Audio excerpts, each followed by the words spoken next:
اور پھر اسی سے لگ کر کے ذوالقرنین کا واقعہ آتا ہے. کیونکہ آپ نے سورہ یوسف کی شروعات میں سنا ہوگا کہ یہاں سے یہ بات کہی گئی تھی کہ یہودیوں کے کہنے پر مکے والوں نے حضور علیہ السلام سے 3 سوالات کیے تھے. ایک سوال تھا یوسف صدیق کے بارے میں جو سورہ یوسف پوری آ گئی. دوسرا سوال تھا روح کے بارے میں، اس کا جواب بھی 15ویں پارے میں گزر گیا کہ اس میں تو یہی تھا کہ وہ جواب حضور نے اتنا ہی دیا اللہ کے حکم سے کہ یہ امر ربی ہے روح، اس کی کوئی تفصیل نہیں بیان کی گئی. اور روح کے بارے میں بہت تفصیل بیان کرنے کی اور اس کے جو ہے وہ ڈیپ میں جانے کی اجازت بھی نہیں ہے. قرآن نے کہا یہ امر ربی اللہ کا حکم ہے، بہت اس کی ڈیپ میں نہیں جانا، اس میں نہیں الجھنا، یہ ہے. اور تیسرا سوال تھا ان کا کیا کہ جو ذوالقرنین ہے، ذوالقرنین کے بارے میں آپ کیا کہتے ہیں؟ تو اللہ تعالیٰ نے فرمایا محبوب یہ آپ سے ذوالقرنین کے بارے میں پوچھتے ہیں کہ ذوالقرنین کون تھے، تو ان کو بتائیے کہ ہم نے ان کو حکومت دی، سلطنت دی، دبدبہ دیا، ہیبت دی. اب ذوالقرنین کا واقعہ آتا ہے. آپ ابھی کل بھی سنا آپ نے کہ یہ ذوالقرنین جو تھے خضر علیہ السلام کی خالہ کے بیٹے تھے، خالہ زاد بھائی تھے دونوں، ذوالقرنین اور حضرت ابو العباس خضر علیہ السلام. تو ذوالقرنین کے وزیر تھے حضرت خضر علیہ السلام. اب دیکھیے یہ پھر جڑ رہی ہے بات. ذوالقرنین بادشاہ تھے اور ان کے وزیر تھے حضرت خضر علیہ السلام اور خالہ زاد بھائی بھی تھے. ذوالقرنین ایک بوڑھی عورت کے بڑھیا کے بیٹے تھے، بڑھاپے میں پیدا ہوئے تھے اور ان کا دور حضرت ابراہیم خلیل اللہ کا دور ہے. ذوالقرنین نے اسلام قبول کیا کس کے ہاتھ پہ؟ حضرت ابراہیم خلیل اللہ کے ہاتھ پہ. یعنی حضور علیہ السلام کی ولادت سے کم و بیش 4000 سال پہلے کی یہ بات ہو رہی ہے. واللہ عالم یہ جو کتابوں میں لکھا ہے، خاص طور پہ تفسیر ساوی میں جو لکھا ہے میں اس کے حوالے سے پیش کر رہا ہوں. دیکھیے میں تو ایک طالب علم ہوں، ہم تو کوئی نئی بات نہیں لا سکتے. جو ہمارے بزرگوں نے لکھا ہے میں اسی کو آپ کو آ کر کے پڑھ کر کے سنا دیتا ہوں. اب جس کو مزید تحقیق کرنی ہے وہ اپنے اپنے حساب سے کرتا رہے. میری حیثیت ایک ناقل کی ہے، کہیں کوئی میں بہت بڑا محقق نہیں ہوں کہ میں اپنی طرف سے کوئی چیز لاؤں، اور اب اپنی طرف سے کوئی کچھ لا بھی نہیں سکتا ہے، اس لیے کہ اسلام کو آئے ہوئے 1450 سال ہو چکے. ہم پابند ہیں کتابوں کے، جو ہماری معتبر کتابوں میں لکھا ہے وہی آپ کے سامنے پیش کرتے ہیں، وہی کرنا بھی ہے، اس سے زیادہ ہمیں کچھ نہیں کرنا. اللہ اسی خدمت کو قبول کر لے تو میرے اور آپ کے لیے نجات کا ذریعہ ہے. تو یہ ذوالقرنین نے اسلام قبول کیا تھا حضرت ابراہیم علیہ السلام کے ہاتھ پہ، اور انہی کے صحبت میں وہ رہے، اور ان کی صحبت میں رہ کر وہ بہت نیک ہو گئے تھے. نبی کی صحبت میں رہ کر تو نیک ہی ہو سکتے ہیں.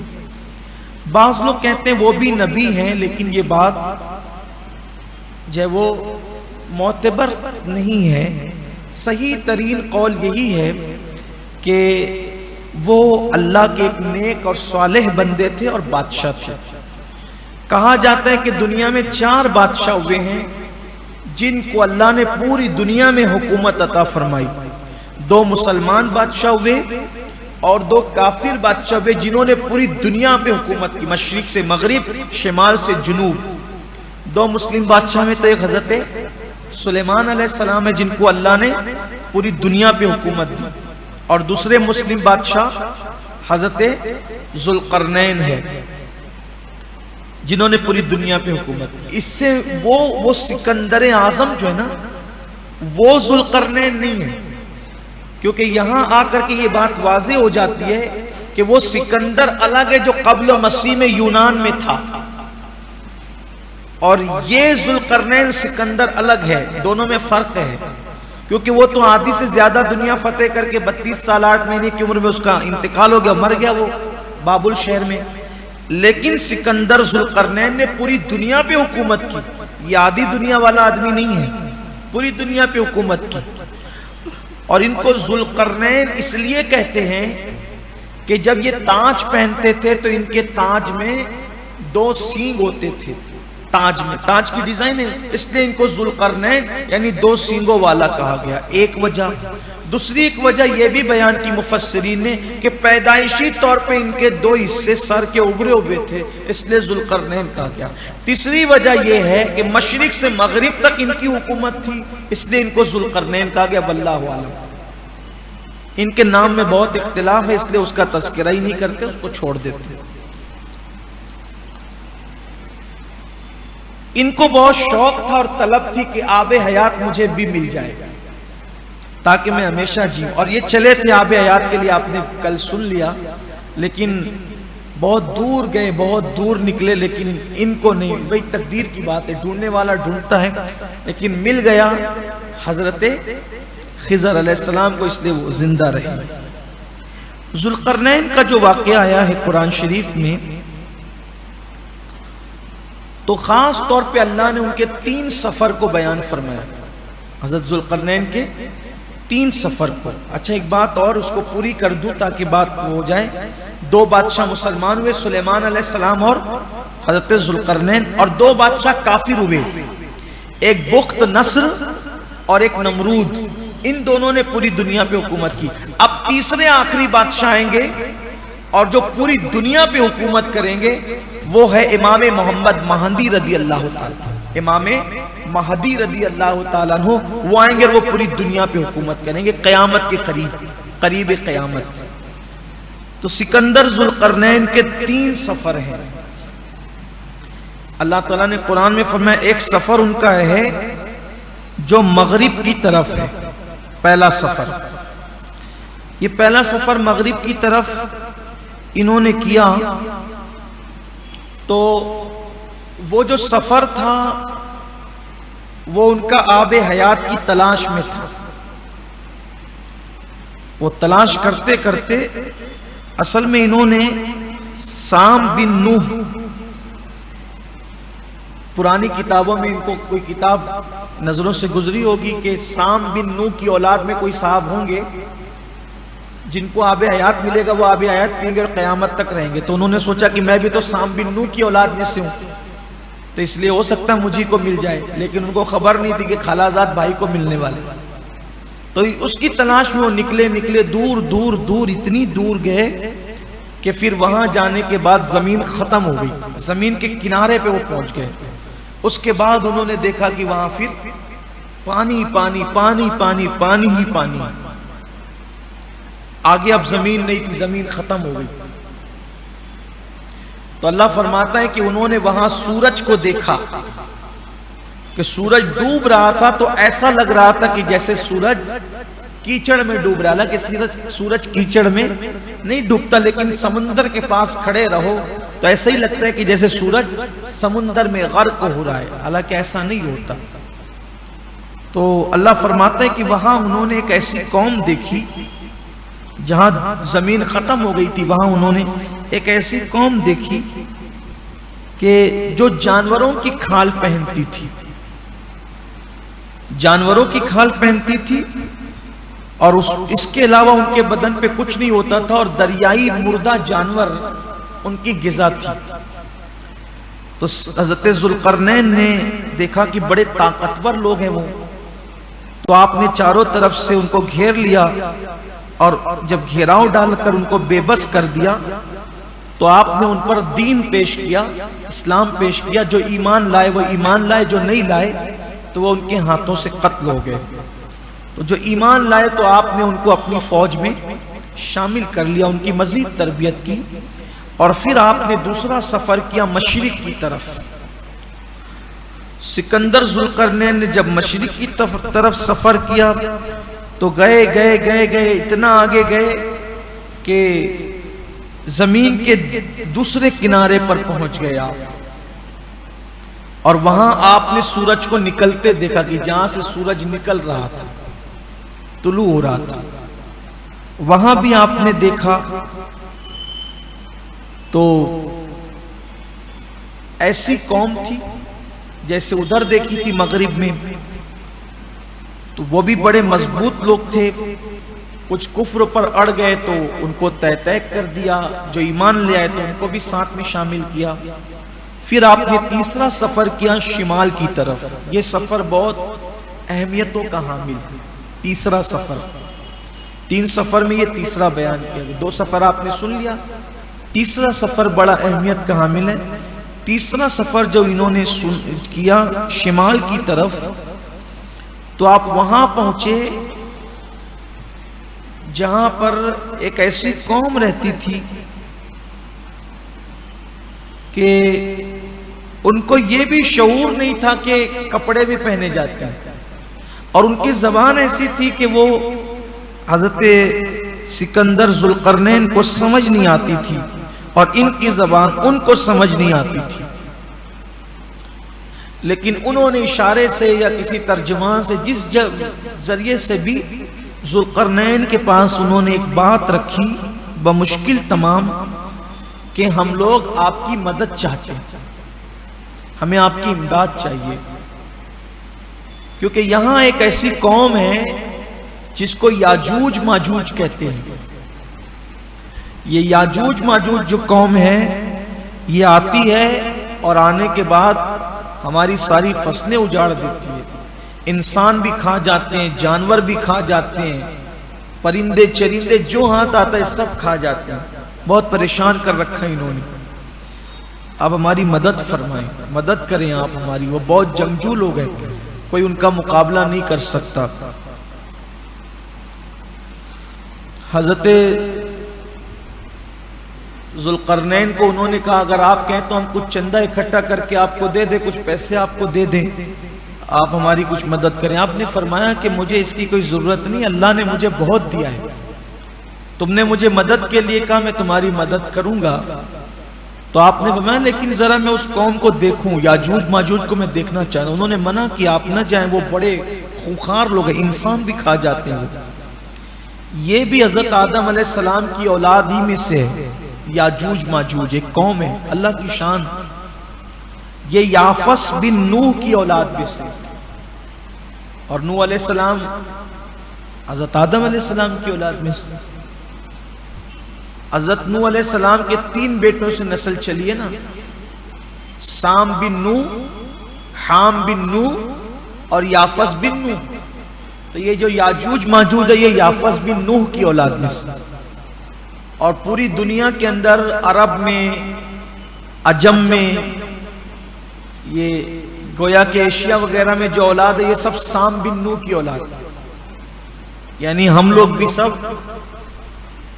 چونکہ عجم میں رہتے ہیں تو مفسرین کے قول کے مطابق سام بن نوح کی اولاد میں سے۔ اکثر انبیاء کرام حضرت سام بن نوح کی اولاد ہے، اکثر سب کا شجر نسب سارے انبیاء کا کم و بیش سام بن نوح کی اولاد سے جا کے ملتا ہے۔ یہ مفسرین کی تحقیق ہے، کوئی حتمی بات میں نہیں کر رہا ہوں، مزید اور بھی کوئی تحقیق پیش کر سکتا ہے اس پر۔ تو یہ جو یاجوج ماجوج ہے یہ یافس بن نوح کی اولاد میں سے۔ تو ذوالقرنین نے کہا کہ میں ذرا دیکھوں، تو ان کو منع کیا، لیکن کہا نہیں، اللہ نے مجھے ہیبت دی، طاقت دی، میں ان کو نپٹ لوں گا اگر وہ مجھے پکڑیں گے تو ان کی بستیوں میں گئے حضرت ذوالقرنین، اور پھر بتایا جاتا ہے کہ ان میں 3 کیٹیگری کے لوگ ہیں، یاجوج ماجوج 3 کیٹیگری کے لوگ ہیں۔ ایک تو ان کے قد بہت لمبے، بہت لمبے قد کے، 40 ہاتھ لمبے ان کے قد ہیں، اور ان کی چوڑائی جو ہے وہ 20 ہاتھ ہے، لمبائی 40 ہاتھ اور چوڑائی 20 ہاتھ۔ اور دوسری کیٹیگری ہے کہ ان کی لمبائی اور چوڑائی دونوں برابر ہے، اور تیسری کیٹیگری اتنے چھوٹے ہیں ایک بالشت بھر کے ہیں، اتنے چھوٹے چھوٹے ہیں، یعنی 3 کیٹیگری ہے ان کی، یاجوج ماجوج کی۔ لیکن تینوں کی خصوصیت کان کے معاملے میں ایک ہی ہے، ان کے کان بڑے بڑے ہوتے ہیں، ایک کان کو بچھا کے سوتے ہیں، دوسرے کان کو اوڑھ لیتے ہیں، یہ ان کی حالت ہے، اللہ کی شان ہے یہ۔ فَبِأَيِّ آلَاءِ رَبِّكُمَا تُكَذِّبَانِ۔ اللہ کی کون کون سی نعمت کو یہ مت سمجھو کہ ہم ہی ہم ہیں، ہم ہی ہم نہیں ہیں، ہمارے سوا بھی اور ہیں۔ کارخانہ قدرت میں بہت سجاوٹ ہے۔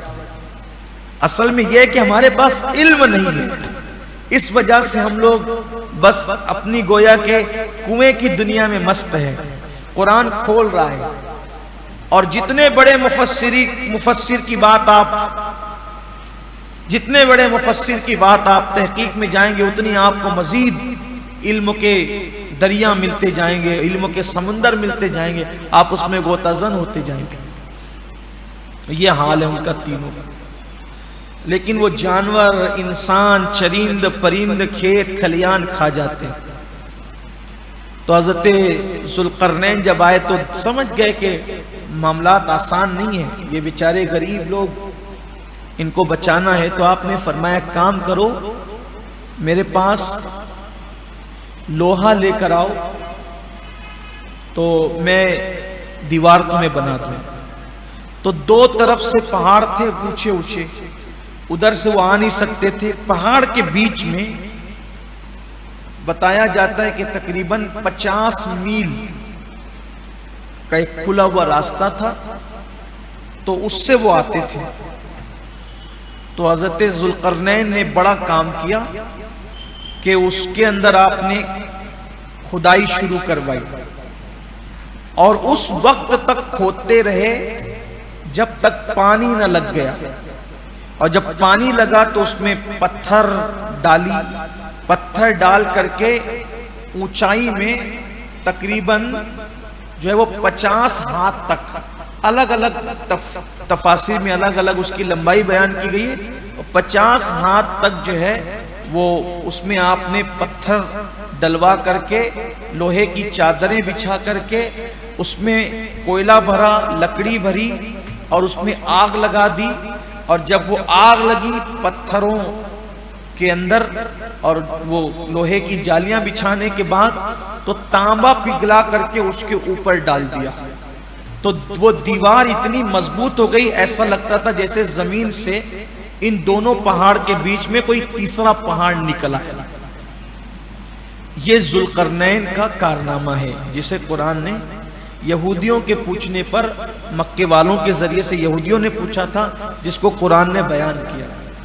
اب جب اتنی مضبوط دیوار دیکھی تو وہ وہاں جو قوم رہتی تھی، جو یاجوج ماجوج سے پریشان تھی، وہ خوش ہو کر کے کہا کہ تم نے تو بڑا کام کیا۔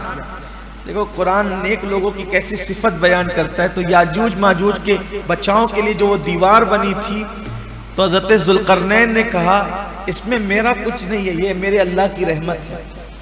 یعنی کتنا بھی بڑا کام کر لو تو اپنے آپ کو بڑا مت سمجھو، اس کا کریڈٹ میں نے کیا کرنا نہیں، اللہ نے لے لیا، کہا یہ اللہ کی رحمت ہے۔ ذوالقرنین کا یہ خلوص اللہ کو اتنا پسند آیا کہ پھر بتا دیا گیا کہ جو کام اخلاص سے کیا جاتا ہے اس کی وہ باقی رہتا ہے، جو کام اخلاص سے کیا جاتا ہے باقی رہتا ہے۔ تو انہوں نے کیا تھا اخلاص سے ان غریبوں کی حفاظت کے لیے، تو اللہ نے فرمایا کہ اب وہ دیوار قیامت تک باقی رہے، جب تک اللہ کا حکم نہیں آ جاتا تب تک وہ باقی رہے گی۔ روزانہ یاجوج ماجوج، اب آپ سن چکے کتنے طاقتور ہوں گے وہ، بھائی جو 40 ہاتھ لمبے ہوں، 20 ہاتھ چوڑے ہوں، 40 ہاتھ چوڑے، 40 ہاتھ لمبے، اور پھر ان میں چھوٹے چھوٹے، تو وہ کیا نہیں کر سکتے، وہ روز آتے ہیں، ابھی بھی آتے ہیں۔ حدیث پاک میں آیا ہے، وہ حدیث بھی پیش کر دیتا ہوں آپ کے سامنے۔ ایک دن اللہ کے رسول علیہ الصلوۃ والتسلیم نے دجال کا ذکر کیا، اور دجال کا ذکر کیا، فرمایا کہ وہ آئے گا، یہ ہوگا، ساری تفصیل جو میں پہلے بیان کر چکا ہوں۔ اور دجال کے بارے میں آقا نے فرمایا کہ اس کی ایک آنکھ نہیں ہوگی، یعنی اس کے ڈھیلا نہیں ہوگا آنکھ کا، جو اندر آنکھ میں ڈھیلا ہوتا ہے وہ آنکھ کا ڈھیلا نہیں ہوگا، وہ کانا ہوگا، اس لیے اس کو کانا دجال کہا جاتا ہے۔ وہ آئے گا تو اپنے شعبدے بازی سے ایسا بھی کرے گا، آسمان کو حکم دے گا تو وہ پانی برسا دے گا، دجال کہے گا پانی برسا، شعبدے کی وجہ سے، استدراجی کیفیت کی وجہ سے پانی برسا تو پانی برس جائے گا، زمین کو کہے گا کہ سبزہ اگا تو سبزہ اگ پڑے گا۔ اسی طریقے سے ایک آدمی کو بلا کے وہ قتل کر دے گا تو اس کے 2 ٹکڑے ہو جائیں گے، 2 ٹکڑے ہونے کے بعد وہ لاشا اس کا پڑا رہے گا، تڑپتے ہوتے وہ بلائے گا تو وہ ہنستے ہوئے خوشی خوشی واپس آ جائے گا۔ یعنی یہ سب دجال کرے گا، بہت کم لوگ ہوں گے جو اس کے فتنے سے محفوظ ہوں گے، دجال کے فتنے سے بہت کم لوگ محفوظ ہوں گے۔ تو پھر آقا علیہ السلام نے فرمایا کہ دجال کو پاؤ، اگر میں نے پایا، آقا فرماتے ہیں اگر میں نے پایا تو میں اس کے ساتھ جنگ کروں گا، اگر تم پاؤ میرا وصال ہو جائے، آقا نے فرمایا اگر میرے وصال کے بعد وہ آئے، اگر تم پاؤ تو پھر تم ایک کام کرنا کہ تم اس سے لڑنا، کیونکہ جو اس سے لڑے گا اللہ میری طرف سے اس کی حفاظت کرے گا، محافظ رہے، اللہ تعالیٰ اس کی حفاظت فرمائے۔ حالانکہ حضور علیہ السلام نے گویا کہ پردہ ڈالا، حتمی بات حضور علیہ السلام نے یعنی اس کے آنے کی تاریخ وغیرہ متعین نہیں فرمائی کسی حکمت کے تحت، تو اشارے دیے۔ تو صحابہ کرام رضوان اللہ تعالی علیہ مجمعین نے جب وہ ان کے چہرے اتر گئے، فرمایا کہ جب حضور نے فرمایا کہ دجال کا ذکر کیا تو ہم کو ایسا لگا کہ دجال یہیں کہیں جھاڑیوں میں چھپا بیٹھا اور وہ ابھی نکل آئے گا، ہمیں یوں لگنے لگا جو تذکرہ فرمایا، تو ہم خوف زدہ ہو گئے۔ تو آقا علیہ السلام نے فرمایا کہ تم خوف کیوں کرتے ہو، وہ تو جب آنا ہے وہ آئے گا، اس سے زیادہ مجھے خوف اس بات کا ہے کسی اور بات کا۔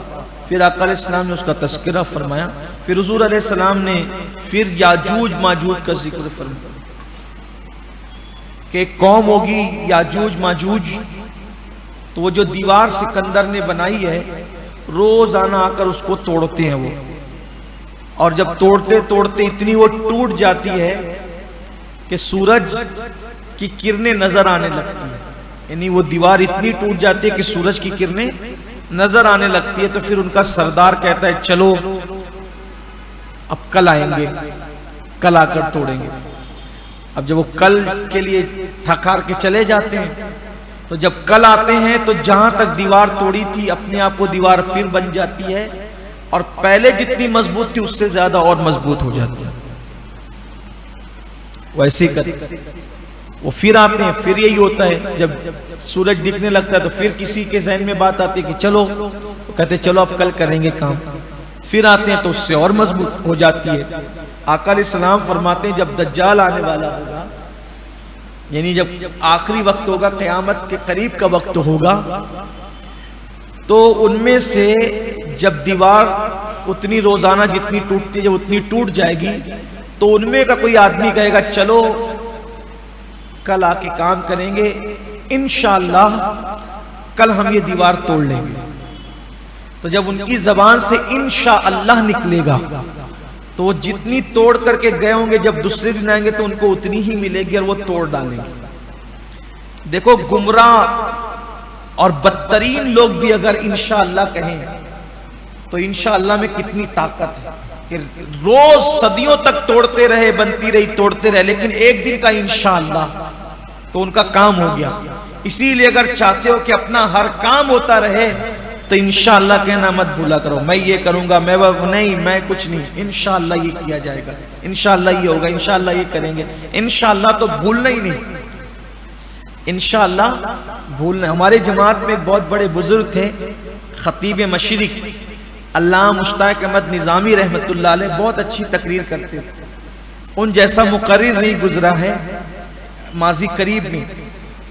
تو وہ جب تقریر کرتے تھے تو 3-3 گھنٹہ تقریر کرتے تھے علامہ نظامی علیہ رحمۃ۔ تو ان کی تقریر میں ایک بات آئی، وہ بیان کرتے تھے اکثر انشاءاللہ پر، کہ ایک شخص تھا جس کو خیال آیا کہ میں گھوڑا خریدوں، اس کو خیال آیا کہ میں گھوڑا خریدوں، اور گھوڑا خریدنے کے لیے جیب میں پیسے لیے، پیسے لینے کے بعد چلا تو کسی نے پوچھا بھئی کہاں جا رہے ہو؟ تو کہا کہ گھوڑا خریدنے جا رہا ہوں اور انشاءاللہ میں گھوڑا لے کر آؤں گا۔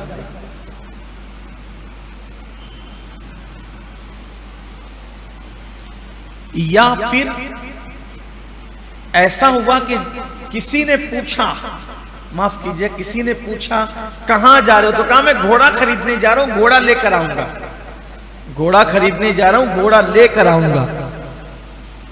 تو کسی نے کہا بھائی انشاءاللہ بول، تو کہا یہ بھی کوئی بات ہوئی بھائی، جیب میں پیسے موجود ہے، بازار میں گھوڑا موجود ہے، ملے گا نہیں تو پھر کیا ہوگا؟ کوئی دیندار رہا ہوگا، اس نے کہا ہوگا کہ انشاءاللہ بولے، اس سے بغیر انشاءاللہ کی بات نہیں کرتے۔ تو کہا کہ میری جیب میں پیسے ہے، میں بازار میں جانے کے لیے نکلا ہوں، بازار میں گھوڑا ہے، پیسہ بھی ہے, گھوڑا بھی موجود ہے, جانا اور لانا, اس میں انشاءاللہ کا کیا معاملہ ہے. اس نے کہا ٹھیک کوئی بات نہیں. آگے چلا, کسی نے جیب کاٹ لی, کسی نے جیب کاٹ لی, جیب کٹ گئی تو واپس آئے, کیا ہوا گھوڑا نہیں لائے؟ تو کہنا انشاءاللہ آپ گھر جائیں گے, پھر انشاءاللہ پیسے جمع کریں گے, پھر انشاءاللہ پھر بازار جائیں گے, پھر انشاءاللہ گھوڑا لائیں گے. تو بھئی ایک بار انشاءاللہ کہنے میں آپ کو بخار آ رہا تھا, ابھی اتنا انشاءاللہ کیوں کہہ رہے ہیں؟ تو کہا کہ آج سمجھ میں آ گیا, اپنے اوپر جو بہت زیادہ لوگ بھروسہ کرتے تھے, سمجھ میں آ گیا کہ پیسے بھی تھے, گھوڑا بھی تھا, لیکن اللہ نے نہیں چاہا, اس لیے کام نہیں ہوا. جو کام اللہ چاہتا ہے وہی ہوتا ہے. میں نے بچپنے میں ان کی تقریر سنی تھی کبھی, بہت پہلے, اس سے ہلکا سا دھندلا سا یہ اقتباس ان کی تقریر کا یاد آ گیا, تو میں نے آپ کے سامنے پیش کر دی. اس لیے کہتا ہوں کہ نہ جیب کے پیسوں پہ بھروسہ کرو, نہ بازار اور مارکیٹ کی چیزوں پہ بھروسہ کرو, بھروسہ اللہ کی ذات پہ, وہ جو چاہتا ہے وہی ہوتا ہے. تو یاجوج ماجوج کہیں گے, حالانکہ وہ لوگ ظالم لوگ ہیں, ظالم ہے وہ قوم, لیکن ان میں سے کوئی کہے گا کہ انشاءاللہ کل ہم آ کر کے دیوار توڑ دیں گے, تو جہاں جتنا کام ٹوٹا ہوا تھا اتنا ہی ان کو دوسرے دن آ کر کے ملے گا, اور وہ دیوار توڑ دیں گے. اب توڑیں گے تو پھر وہ نکلیں گے قیامت کے قریب, اور وہ طوفان مچائیں گے کہ وہ سمندروں کا پانی پورا پورا پی ڈالیں گے, دریاؤں کا پانی پورا پورا پی ڈالیں گے. گائے ملے گی وہ کھا جائیں گے, خنزیر ملے گا وہ کھا جائیں گے, جانور, کتے, پرندے, چرند وہ سب کھا جائیں گے. بہت تنگ کریں گے لوگوں کو. اور ان کا دور کب ہوگا؟ وہی دجال والا دور, عیسیٰ علیہ السلام کے نزول والا دور, وہی دور میں آئیں گے. مجھے کبھی ہنسی بھی آتی ہے کہ ٹی وی پر لوگ بیان کرتے ہیں کہ یاجوج ماجوج آ چکے, نکل گئے یاجوج ماجوج. کچھ لوگوں نے یہ بھی ویڈیو بنا کے ڈال دی کہ کچھ لوگوں نے تحقیق کر کے یاجوج ماجوج کا پتہ لگا لیا. مجھے سمجھ میں نہیں آتا ہے کہ لوگ کیا کرتے ہیں. دیکھیے, جب تک قرآن اور احادیث میں ایسی بات نہ پڑھو جس کے لیے تعویل کیے بغیر بات نہ بنتی, تو وہاں تعویل کی جاتی ہے. بات تو صاف صاف ہے, یاجوج ماجوج ایک قوم ہے, انہوں نے قیامت کے قریب آنا ہے, ان کے بیچ میں دیوار بنا دی گئی ہے, وہ بھی ادھر نہیں آ سکتے, وہ دیواریں چاٹتے ہیں. کچھ لوگوں نے کہا یہ مارکیٹ میں بھی فلاں چیز وہ ہے اور وہ یاجوج ماجوج ہے, اور اس کا مطلب یہ نہیں گھما پھرا کر قوم کو الجھانا. یہ یاجوج ماجوج آزاد کب ہوں گے؟ یہ امام مہدی کا دور ہوگا, عیسیٰ علیہ السلام کا دور ہوگا, دجال کا دور ہوگا, اس وقت یہ لوگ نکلیں گے. بلکہ جب یہ پانی پی جائیں گے نا دریاؤں کا اور سمندر کا, تو پیچھے آنے والے لوگ کہیں گے یہاں کہیں کبھی دریا تھا کہ نہیں تھا, ایسا خشک کر دیں گے, کھیتیاں کھا جائیں گے, تباہی مچائیں گے. تو اللہ کے پیغمبر حضرت عیسیٰ علیہ السلام, آپ سن چکے کہ وہ قریب قیامت آئیں گے, دمشق کی جامع مسجد کی مشرقی مینارے پہ وہ آئیں گے. تو وہ لوگ انسانوں کا قتل عام کر رہے ہوں گے, حتیٰ کہ انسانوں کو مار مار کر کے پھر وہ آسمانوں پر بھی تیر چلائیں گے, اور سوچیں گے کہ ہم آسمان والوں کو بھی مار ڈالیں گے. اللہ ان کا امتحان لے گا. جب ان کا تیر جائے گا اور جب تیر واپس آئے گا تو خون میں بھرا ہوا آئے گا, تو وہ سوچیں گے کہ ہم نے آسمان والوں کو ہی مار ڈالا. ایسے خوش ہو رہے ہوں گے. پھر ان کو قتل کرنے کے لیے, ان سے جنگ کرنے کے لیے حضرت عیسیٰ علیہ السلام نکلیں گے. اور عیسیٰ علیہ السلام اس وقت تو کوہ طور پر اپنی فوج کے ساتھ رہیں گے کہ چاروں طرف سے یاجوج ماجوج ان کو گھیر لیں. اس وقت کا حال یہ ہوگا کہ لوگوں کے لیے گائے یا بیل کی منڈی اتنی مہنگی ہوگی. حضور علیہ السلام نے فرمایا اپنے دور میں جیسے آج 100 دینار کی یعنی 100 سونے کے سکے کی قیمت ہے نا, ویسے لوگوں کو گائے کی منڈی یا بیل کی منڈی اتنی مہنگی ملے گی. یعنی جو قیمت اس دور میں تھی 100 سونے کے سکوں کی, 100 ویسے اتنی چیزوں کی گرانی ہو جائے گی, اتنی مہنگائی ہو جائے گی اس دور میں, آسانی سے کھانے پینے کی چیز نہیں ملے گی, کیونکہ یاجوج ماجوج کھل چکے ہوں گے. یہ حالت ہوگی. تو اس وقت وہ لوگ پہاڑ پر طور پر محصور ہوں گے. حضرت عیسیٰ علیہ السلام اور مسلمان سب مل کر گڑ گڑائیں گے, دعا کریں گے اللہ انہیں ختم کر دے. تو پھر اللہ تبارک و تعالیٰ ان کی گدی میں، ان کی گردن میں، ان کی گدی میں ایک کیڑا پیدا کرے گا، اور اس کیڑے کی وجہ سے وہ سارے یاجوج ماجوج مر جائیں گے۔ جیسے ایک آدمی اچانک مر جاتا ہے، ایسے وہ سب کے سب مر جائیں گے۔ اب وہ مر جائیں گے، وہ ہوں گے لاکھوں کی تعداد میں۔ حدیث پاک میں آتا ہے کہ وہ جلدی نہیں مرتے،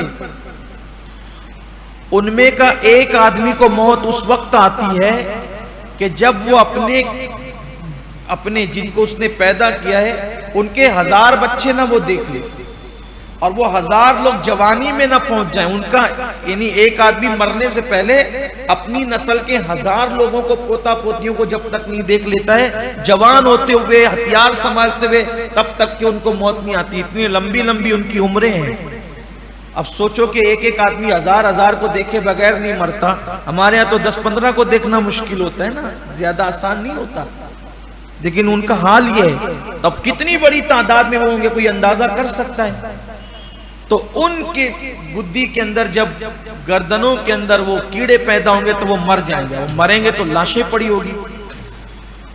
آقا کریم صلی اللہ علیہ وآلہ وسلم کے فرمان کا مفہوم ہے، زمین پہ کوئی چپا ایسا نہیں ہوگا جہاں بدبو نہ ان کی لاشوں کی۔ پریشان ہو جائیں گے لوگ۔ پھر حضرت عیسیٰ علیہ السلام دعا کریں گے اللہ ان کے لیے کوئی انتظام کر دے کہ ہمیں نجات ملے۔ تو پھر اللہ تبارک و تعالیٰ گدھ کی طرح بڑے بڑے پرندے بھیجے گا، اور وہ پرندے ان کی لاشوں کو اٹھا کے وہاں لے جا کے پھینک دیں گے جہاں اللہ چاہے گا۔ تو جو ان کی تلواریں، جو ان کے تیر اور جو ان کے ہتھیار جو اب بچ گئے ہوں گے، تو مسلمان جب ان کو جلانے جائیں گے تو 7 سال تک کے وہ جلتے رہیں گے۔ ان کے تیر تلواریں اتنی زیادہ ہوگی، ان کے ہتھیار جو بھی ہوں گے 7 سال تک کے وہ جلتے رہیں گے۔ پھر اس کے بعد وہ جلنے سے زمین پھر گندی ہو جائے گی، سب ہوگا۔ تو حضرت عیسیٰ علیہ السلام اور مسلمان سب مل کے دعا کریں گے اللہ اس سے نجات دے۔ تو پھر ایک خوشگوار بارش ہوگی اور پوری زمین دھل دی جائے گی، صاف ہو جائے گی پوری زمین، اور پھر زمین سے کھیتی پیدا ہوگی۔ پھر ایسی برکت کا دور آئے گا کہ پھر آقا فرماتے ہیں کہ ایک اونٹنی کا دودھ پورے قبیلے کے لیے کافی ہو جائے گا، ایک بکری کا دودھ پورے خاندان کے لیے کافی ہو جائے گا، ایک انار کے سائے میں کئی لوگ آرام کریں گے۔ پھر ایسی برکت کا دور ہوگا، اور پوری دنیا کے اندر پھر اسلام ہی اسلام ہوگا، مومن ہی مومن ہوں گے، مسلمان ہی مسلمان ہوں گے، کیونکہ دجال بھی قتل ہو چکا ہوگا، یاجوج ماجوج کا بھی خاتمہ ہو چکا ہوگا، اور پوری دنیا میں اسلامی حکومت ہوگی۔ حضرت عیسیٰ علیہ السلام کا دور ہوگا، آپ شادی فرمائیں گے، مہدی علیہ السلام کا دور ہوگا، آپ حکومت فرمائیں گے، آپ پوری کائنات کے بادشاہ بنیں گے۔ پھر اس کے بعد دھیرے دھیرے دھیرے دھیرے مسلمان سمٹ جائیں گے، اور سمٹتے سمٹتے پھر اتنی قلیل تعداد میں رہ جائیں گے، ایک خوشگوار ٹھنڈی رحمت کی ہوا چلے گی مسلمانوں کے بغل کے نیچے سے، اور سارے مسلمان انتقال کر جائیں گے، اور پھر اس کے بعد دنیا میں کافر کافر کافر ہی رہ جائیں گے، اور پھر اللہ قیامت کافروں پر قائم فرمائے گا جب تک ایک بھی مسلمان زندہ قیامت نہیں آئے گی۔ یہ ہے مختصر سا خلاصہ جو میں نے سورۃ الکہف کے حوالے سے یاجوج ماجوج کے بارے میں پیش کیا۔ جو اس میں اچھی سچی باتیں تھیں وہ اللہ رسول کی طرف سے تھی۔